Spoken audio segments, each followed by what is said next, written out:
All right, so one more big topic to cover before we get into actual reactions in organic chemistry, and that's steps, intermediates, and transition states in these reaction coordinate diagrams, right? So reactions aren't always A to B,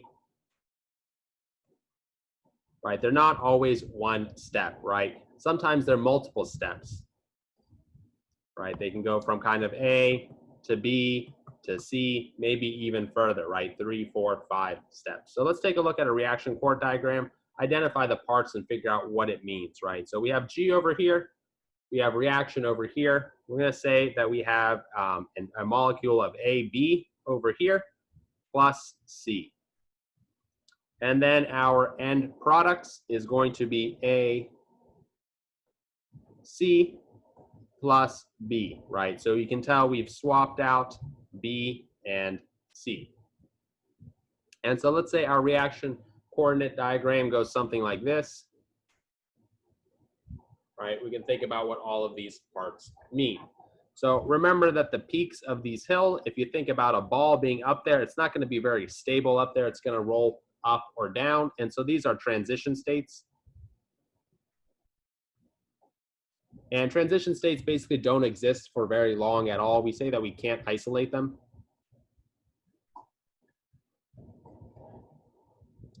And so maybe something like this transition state right here would look something like A, B bond breaking, right? We're looking at this bond breaking right now. In this little minima right here, we have an intermediate.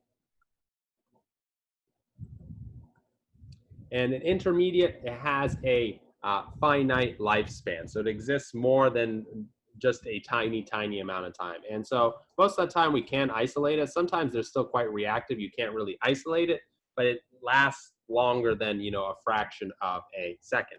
And so if we're thinking about breaking this A-B bond, maybe we end up with something like A minus and then B plus, and then of course we still have C hanging out here. And then we can think about what this other intermediate would be, right? We're forming an AC bond, so maybe this intermediate is the formation of this bond.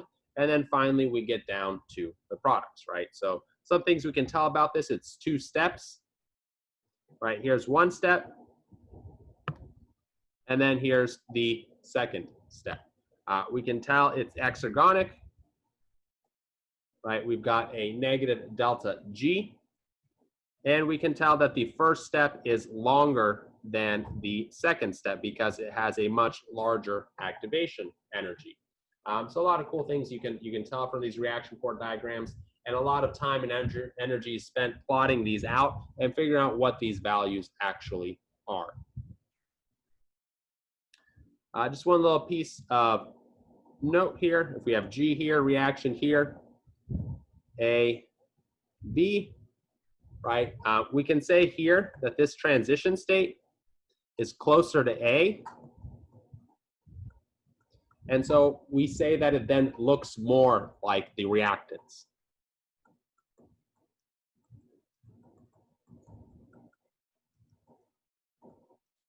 Right, since it's closer to A in energy, it's going to look more like the reactants. And then the final thing we can think about is this forward step is going to be faster than the reverse step.